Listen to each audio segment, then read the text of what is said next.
it was a mind blower for me, because now, instead of working at this big company with all these resources and a secretary and people, it was kind of me and my kitchen table. Sort of like us right now. Sort of like us right now. Okay. Hey, it's E.B. Moss, and this is episode 1 of Insider Interviews. Now, if you're going to do a podcast about media, marketing, advertising, I think you start where podcasting really began, which is audio, which is radio in my book. So who better to talk to kick it off than Gary Krantz?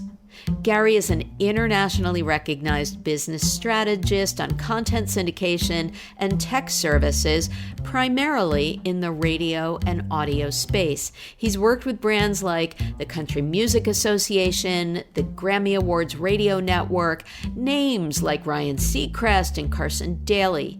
He's been Chief Digital Media Officer for Westwood One, the President of Air America Radio, and EVP at Clear Channel, which is now iHeartMedia. Anyway, last year, he also launched a full-service podcast studio, which already includes names like Clay Aikens as the host of the Politicon podcast and Peter Greenberg's Eye on Travel, along with a few others. Gary's the past president of the Country Radio Broadcasters, and he works with New York City's Summer Stage Concert Series. He also plays mandolin and ukulele, but I don't think they've ever brought him up on stage for that. He does have a lot of great stories about big names and big brands in radio, and now digital audio. So here's Gary.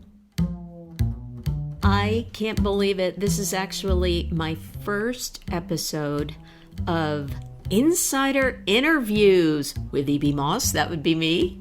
And I have the perfect person for my first episode. It's Gary Krantz. Hey. Hey. Hi, E.B.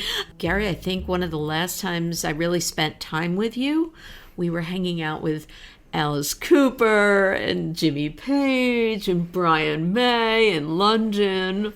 Yeah, just, regulars who drop by every once in a while. I love to be able to say that.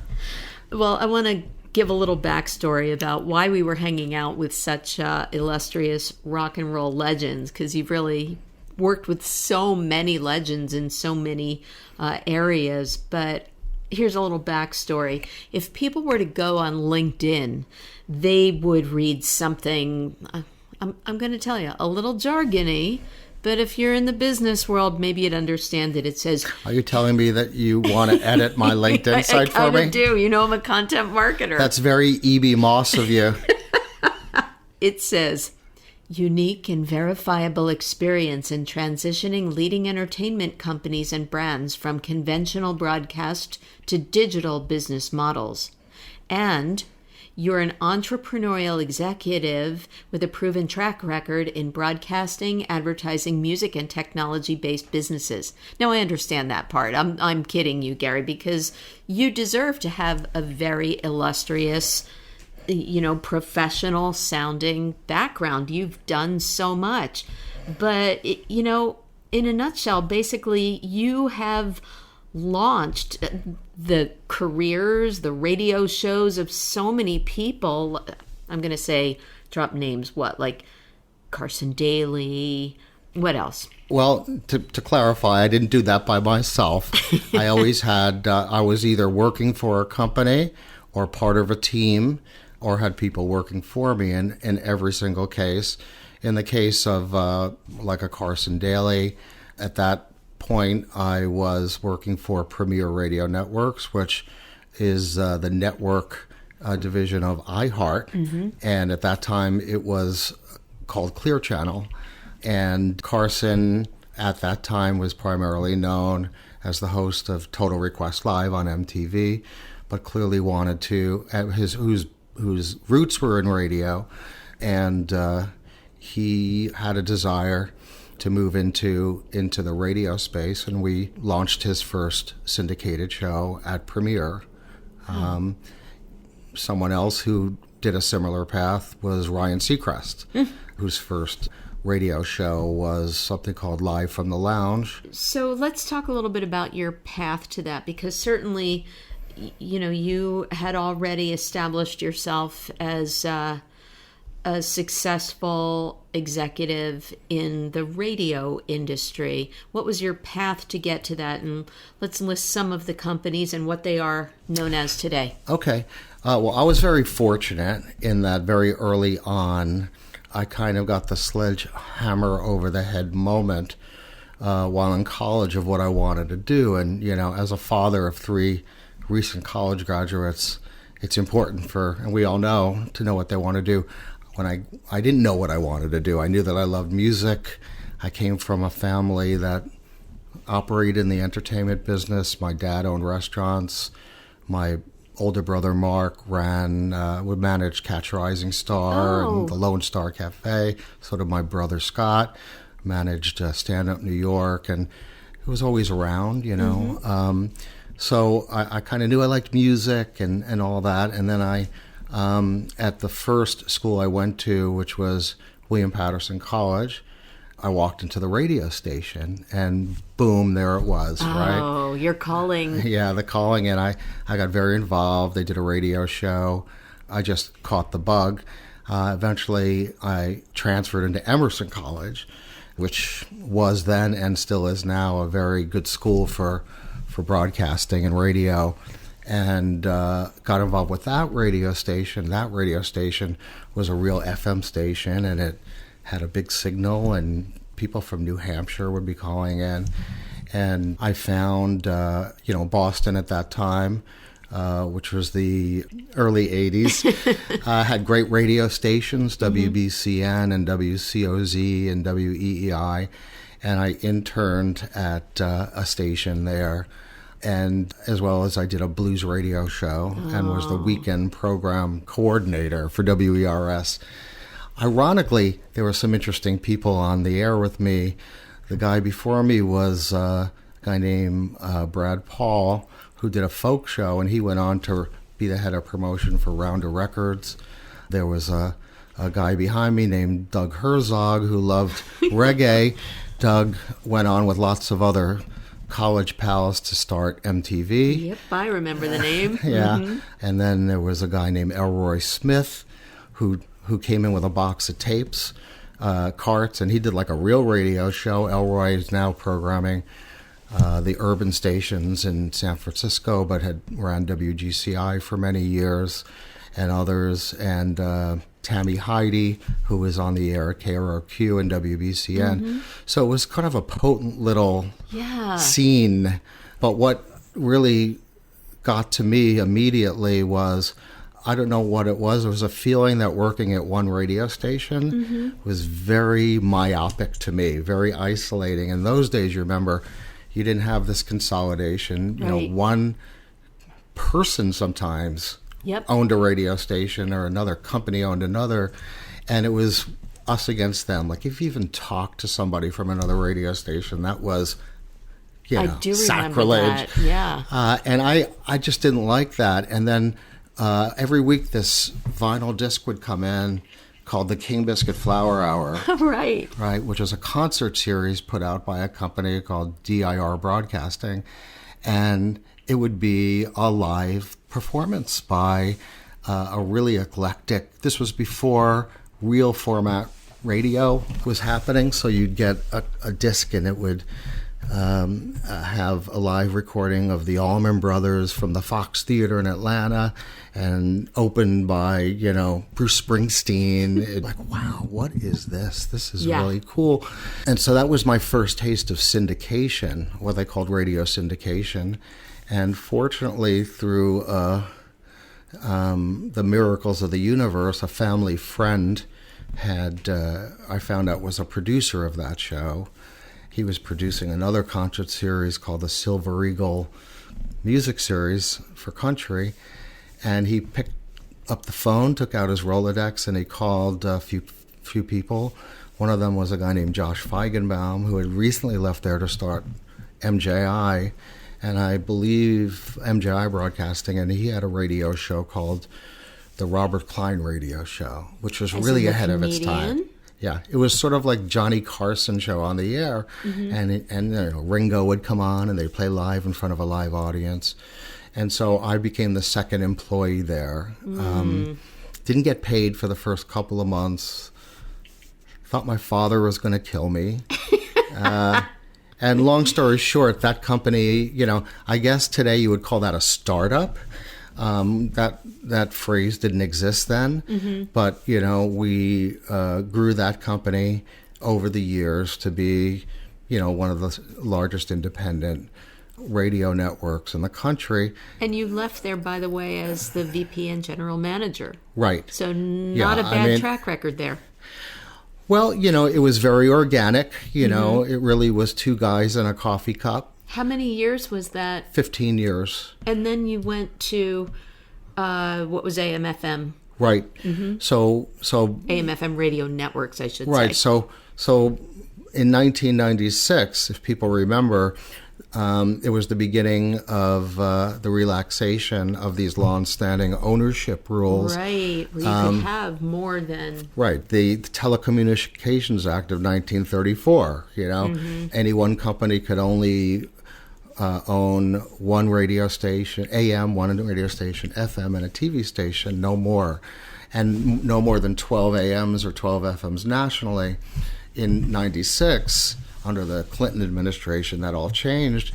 So that, kicked off what I call the NCA, Final Four race in terms of consolidation. So all these companies started to consolidate. You could own up to, I think, 5 stations in a market. And that change of laws, started the consolidation, resulted in a smaller number of companies, and one of those owning lots of radio stations. And the first real big one was AMFM, and they owned 100 radio stations. But the stations that they owned were these unbelievable radio brands like Z100 in New York, and Kiss 108 in Boston, and Kiss in Los Angeles. And the thinking amongst that group was, let's go into the network radio business. So most of that management group was led by a guy named David Cantor, who was the president of ABC at the time, and he put together the first new network launch in something like 20 years. I was lured away from MJI to go start that because it was so exciting, and I went over there as VP of programming. And our job there was, now we had this platform of, say, 60 rock stations, and we had, 70 country stations, and all different kinds of stations for the first time. And we began to either develop programming or acquire programming and create AMFM. So during that time, we bought the rights to American Top 40 with Casey Kasem, which at that time defined Top 40 radio. So I had the chance to work with Casey, which was unbelievable. We acquired a company called Global Satellite Network, which had a show called Rockline with Bob Coburn, which was benefited from this new technology called satellite, and would interview artists. And everything was clipping along, but, this acquisition phase kept going, and eventually Clear Channel won, and they ended up buying my previous company, MJI Broadcasting, and AMFM. So now we're all back together again. And so I was there for at the Clear Channel under Premier Networks, run by a guy named Craig Kitchen, for about 5 years. So that's the AMFM story. I appreciate the history from, the single station, maybe the AM and then the FM and then the network and then the bigger network. And now you have KMG. Yes. And tell me about the early stage when you built that out in around, 2012 and where it is today. It was actually earlier. It was somewhere between 2009 and 2010. After Premiere, and ironically working with people like Carson Daly and Ryan Seacrest, as well as the leaders in conservative political talk, Rush Limbaugh and all that. I oversaw Rush Limbaugh's staff, although it was not my particular brand of politics, but I really have the utmost respect for all of those people in those times. I got recruited to be the president of Air America Radio, which was the answer to the conservative talk. And I spent some time there, and we hired Rachel Maddow, and Mark Maron was my morning man, and Al Franken was my afternoon man. Spent some time there, and then I went to Westwood One as chief digital officer at a time when it was alma mater, but in a different incarnation. Yeah. And it was really at Westwood that I really saw, that was sort of the apex of where you could be a publicly traded company, had rights to almost every sports contract for the radio, big entertainment, an archive going back to the late 70s. But a publicly held company, and really the beginnings of what we started to see in terms of the changing of the radio business. And I saw that there was an opportunity again to sort of go back to a more premium kind of network, which what MJI was sort of known for back in the day. But at the time, in other media, you're starting to hear things like, it's not TV, it's HBO, and things like The Sopranos were coming out, and Mad Men, and people were just reacting and watching television very differently. And I thought, wow, that's interesting. Maybe KMG could be like that. So made a conscious decision to be sort of a highly creative, highly focused company that specializes only in best in brand or clear market need and high focus. And so that was the first project. It coincided with the 30th anniversary of John Lennon's death, and some people who did the last interview with him, which happened to be on December 8th, 1980, did that last interview. And then the famous story is that they left. They actually drove John and Yoko to the Hit Factory and dropped him off. They got on a plane and he was gone. So that was the last known interview. And that interview sort of floated around, and they wanted to come back and sort of do like a where were you when kind of recollection.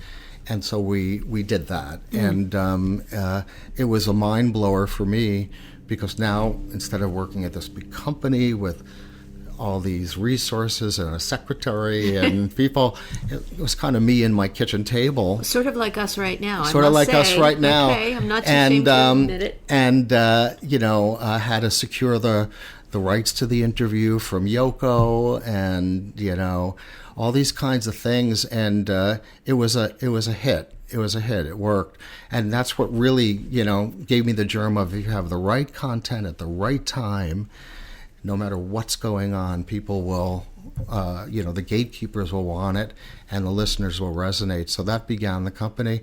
And so over the years, we continue to identify programs and services that fit that model. Is it best in brand or have a clear market need? Are these companies, are these people, these talents really in it for the long haul, or have something to offer? And one of the key components that I knew I could enjoy at my own company rather than others is, do I like them? Yeah. Do I not get a stomachache Sunday night knowing I have to call? So that formula has worked pretty well over the years, and we still continue to be an independent. Now we don't call it syndicator, we call it content creator, which now produces and helps distribute and monetize content in terrestrial radio, satellite radio, streaming, and what are some podcasts. Of those properties now?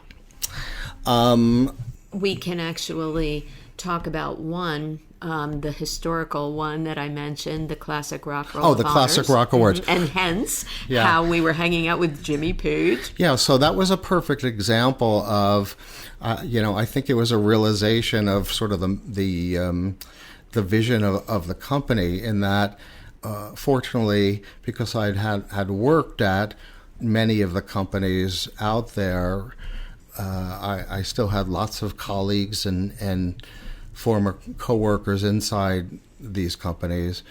And by that time, Clear Channel had become iHeart, and they had gone on to create all these proprietary events, Jingle Ball Tour, the iHeart Music Awards, all these wonderful things.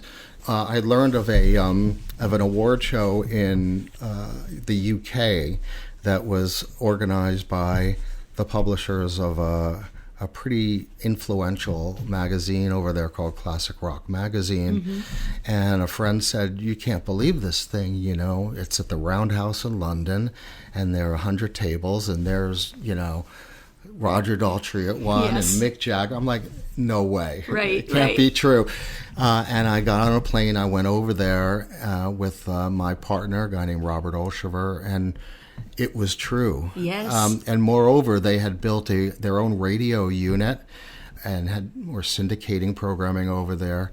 And as part of their expansion, they wanted to come and do these awards from the United States. And do I think that could work? And, my gut said yeah. But this was a case where I went to iHeart, and, iHeart owns 70 classic rock stations, Q104 in New York, among others, and is led by a guy named Eric Wellman, who's what they call a brand manager. And I said, would you be interested in it? And he said yes. And so they became our radio partner, and we ended up producing a whole range of programming leading up to the event with a UK-based host by the name of Nicky Horn, who's this legendary broadcaster there. We did a live event in Los Angeles and all that. We went back the second year, and this time a young, intelligent woman by the name of E.B. Moss came into my universe, and we had to go out. Thank you for the young, by the way. Yeah, and this time we had to do it from there, and you found a sponsor. You found Gibson Guitars, which is unbelievable. They never spent money on radio, and we went over there, and we had a backstage. Yes, we did. We had first position on the red carpet. We had one-to-one interviews, and yes. Jimmy Page came by. I will post the photos. And when Brian I May post the show came notes. by, and Alice Wakeman, Cooper came yeah. by, Rick Wakeman, and it was interesting because they were in their element and they were hanging with their friends. That's right. And it wasn't filled with media like we're used to. So it was so relaxed. It was almost like, how the Golden Globes is the more chill version of the Oscars. Right. It was that kind of feel where people were just enjoying themselves. enjoying And you themselves. couldn't believe who you were shoulder rubbing with. Yeah. And our friends at Classic Rock Magazine are friends of theirs, and our presenter Nicky Horn are friends of theirs. So it was all great, and so that was a wonderful experience of bringing content that just didn't exist into a company who had all the abilities to be able to accelerate that, and was just not in that realm on a national basis. Right. They were not producing an event in the classic rock. So they became a very good partner for us. So I want to bring us, with the remaining minutes that we have, into the present, because you've got yet another incarnation with Utopia. Yes. Tell us about that. Okay. So the original vision that I had talked about in terms of being a independent syndicator expanded into advising big media brands. So now what happens?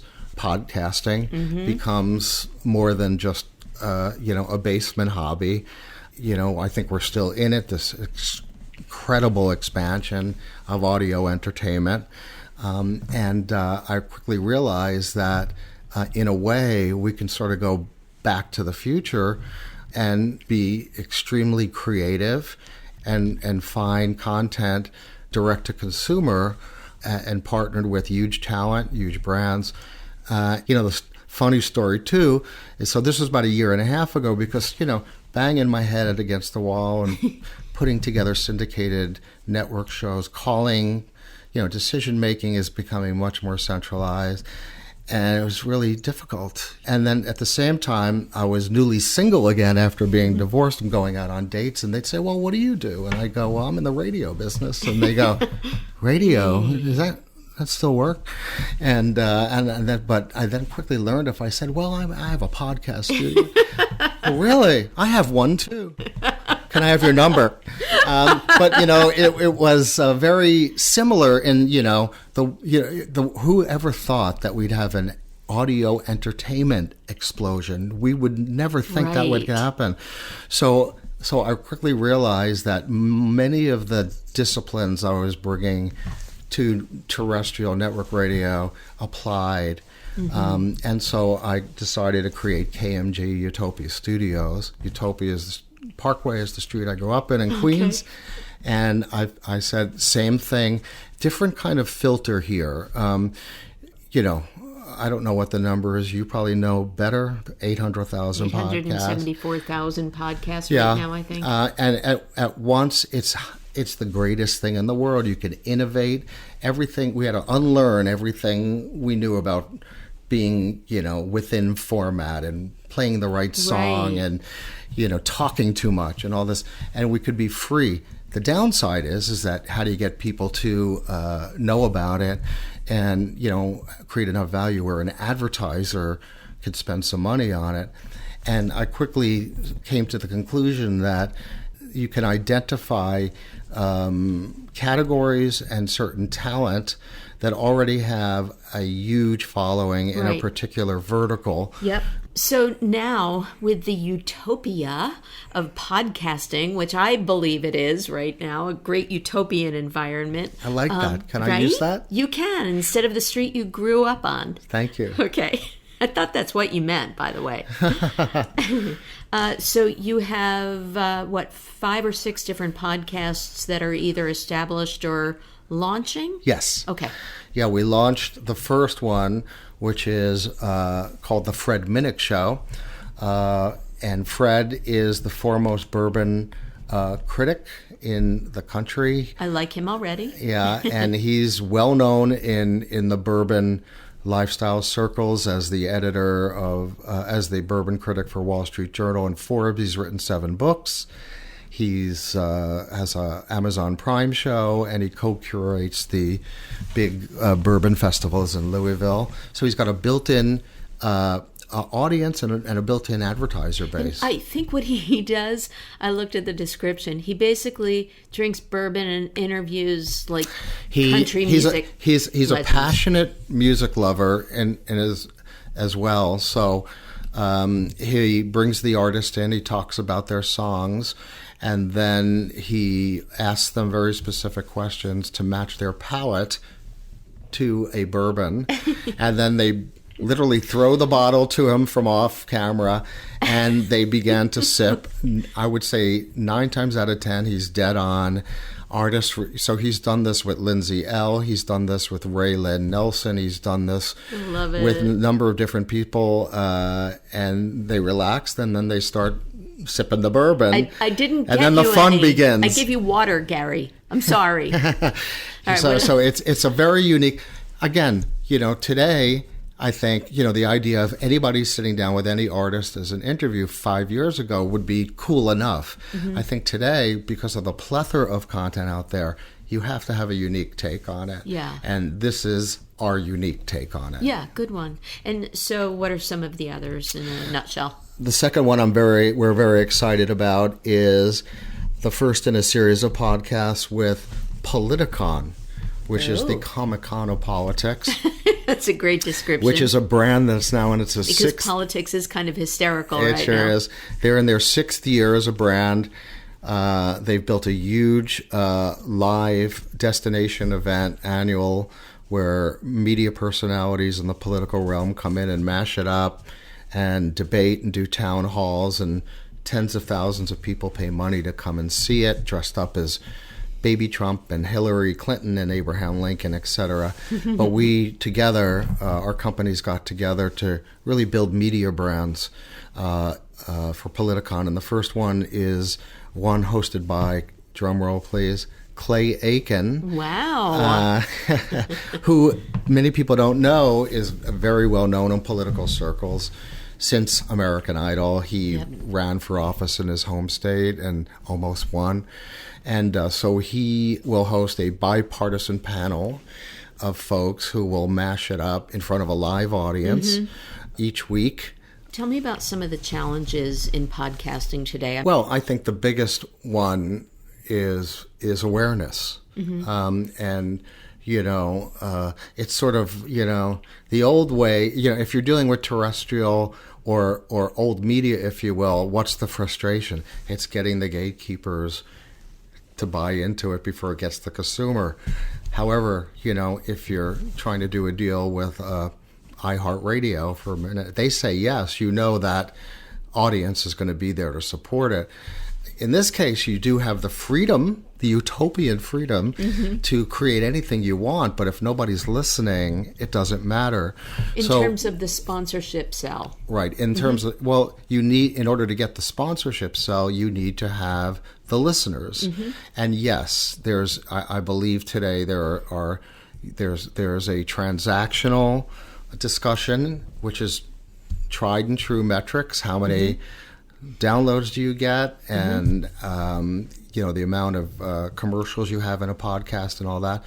And then there's sort of an irrational exuberance going on today about brands just wanting to be associated, and it's not based on any metrics. Right. It's just based on a feeling, so or a desire to get into the space. I think the challenge long term will be really coming up with solid media brands that will go past the irrational exuberance and achieve the audience and reach the listeners that need to be reached and continue to be attracted to advertisers.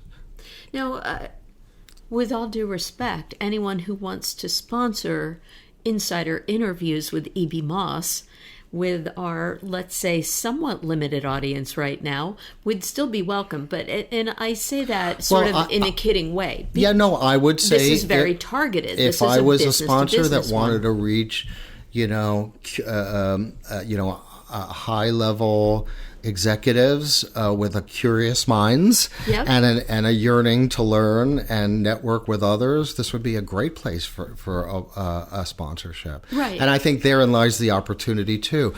A lot of talk is about, you're hearing the term big podcasting. So now you're seeing Hollywood studios get involved. You're seeing huge stars coming into it. I think that's their place, and I think but I also think there's a place for, really unique, highly targeted podcasts as well. Yeah. But one thing that's consistent out of all of them, and this is a high compliment to you, you are well-researched, you are disciplined, you are passionate.